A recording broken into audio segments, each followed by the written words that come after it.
minaw sa tuang magtihatag og testimony karong buntaga.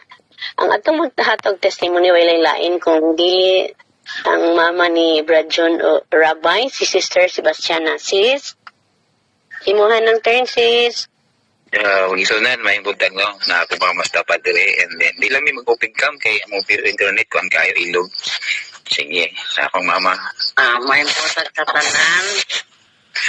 Akong testimony mo ni, ang akong anak sa una na nagluya.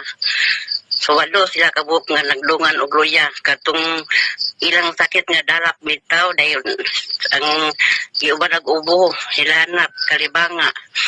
Perting buulan ako ato saon sa panahon nga nagluya kilapan. Nagampo lang yun ko sa Ginoo.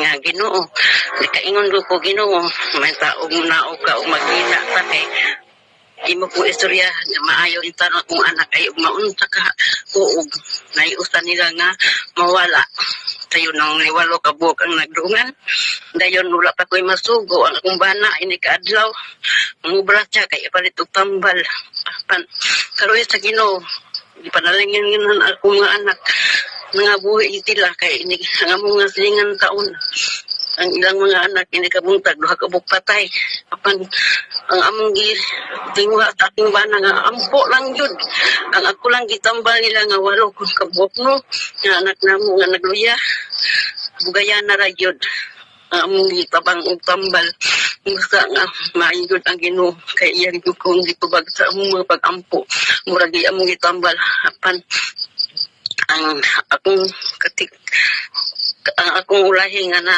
ayaw nga anak nagtinga na nagdala nag kanang akong dudo mo ginawa sa dala ng abaga pa nagbuntag umigluhod sa akong bana nga Ginoo ang akong nga anak man ayuhan jud kay wa jud ko'y mahimo man kun wala ikaw maor na ang akong testimony ug daghang salamat sa tanan. Amen, ay. Amen.